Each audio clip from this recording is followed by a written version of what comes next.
Welcome to Action News Jax Sunday. I'm Dawn Lopez. In the United States, 1 in 8 women will be diagnosed with breast cancer in their lifetime. So that amounts to more than 275,000 women each year who get the disease. Despite the best efforts of medical science, over 40,000 of those women die every year.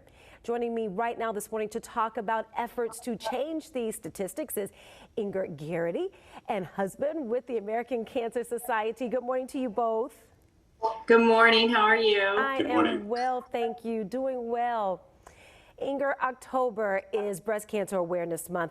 Those statistics that I just mentioned underscore the issues facing Americans. They do. And so we're hoping that during the month of October, we can raise awareness and much needed funds for research to find a cure for breast cancer. Due to COVID, funding for various types of research for lots of different diseases are significantly down. And we understand why, but cancer doesn't stop because of the pandemic. And certainly we need to continue to fund the research, not only for to find a cure, but a lot of the money raised, the American Cancer Society helps patients as they're going through treatment.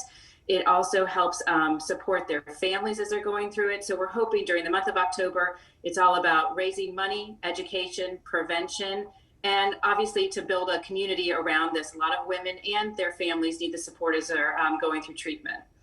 And you did mention that the pandemic, of course, is hurting us all right now. But what is being done, especially this month of October? How has COVID really affected the American Cancer Society as it has? What's the big difference you're seeing? Yeah, Dawn, Pat Garrity, the fortunate husband of Inger Garrity here, who is a survivor and is really leading this effort for the Making Strides Walk here in Jacksonville. I'm on the national board of the American Cancer Society, so I see the funding that has really dried up in so many different ways because most of the funding is going to COVID-19 causes. The issue here is that if in this world of COVID-19, people with cancer are more susceptible, and if we have a greater need to take care of those folks and to continue the research. So it's really important in October that we bring this message to as many people as possible. And we've been working together over the last few years on this. Let's talk about the strides that we have made, especially in the past, and we want to keep that momentum going. We absolutely do. I mean, the reality is more and more women are being diagnosed early. And when you're diagnosed early, like I was last year, you're able to save lives. That's at the end of the day, the movement has definitely moved the needle in when we have early prevention and then the survival rate. But the reality is that a lot of women, due to COVID, didn't go in and receive their screening. So besides funding being down, we need to remind women it's safe to go receive your screenings. Go into the hospital, go to the mammography centers and receive those screenings. Don't wait. The hospitals and the physicians have done a great job to keep all of us safe when we enter in their doors. So I urge people, please, please go get your screenings, not just for your mammograms, but for any routine preventive cancer screening. But certainly during the month of October, our goal is to remind women, do your checks and go get your screenings. It's extremely important. Well, let's talk about how Making Strides has helped the community so far with their effort. What are some of the things that you've been able to get done in the community? In the community, first of all, we obviously always want to thank our local team and all of our local sponsors, which include Florida Blue and many, many others. And this year we're actually partnering with the YMCA. They're actually going to help us do our walk virtually. So anybody that wants to get on the YMCA app will be able to join October 17th and 18th to do their little walk and get an award.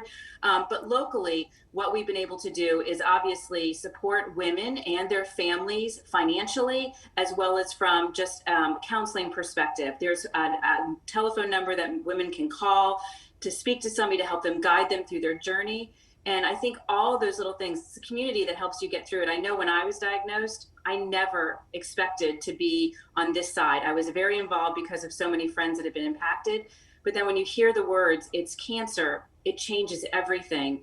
And without the support of my husband and my family, my team of physicians and my friends and the community, you can't make it through. And so movements like the First Coast Strides Walk.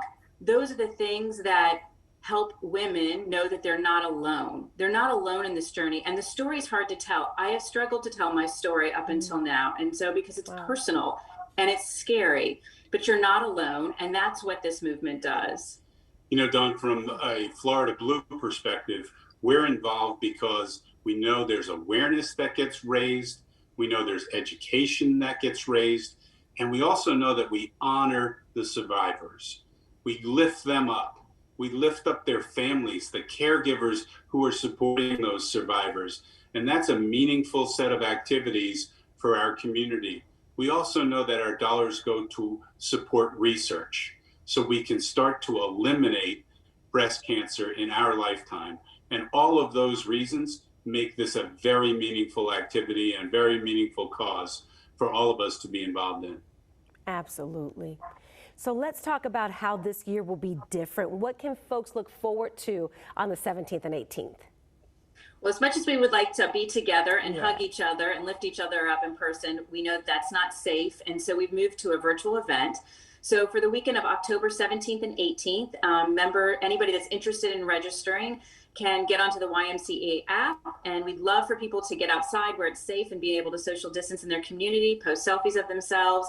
As they walk their mile, they can log it in the YMCA app. And at any point, they can register on our website, which is the makingstrideswalk.org, and then they'll look for Jacksonville. Even if you're not going to be able to donate funds, which we understand this year, we'd love for you to register just to bring awareness to the walk, and then use social media to tag us and get the message out. Because the more people remember about what the walk is for, what the cause is for, it might remind them to either themselves go get a screening or to tell a loved one it's their time. Wonderful. Creativity is the buzzword this year, Dawn. Creativity. Absolutely. We're all learning how to do a new thing, right? And to Yes, we still are. be connected just differently. Correct. That's right. Virtual hugs. That's right. Virtual hugs for you both. And I do miss seeing you. Do miss seeing you, but we'll still get the work done. Thank you so much. Well, thank you. Thank you so much, Dawn. Thank you for what you do.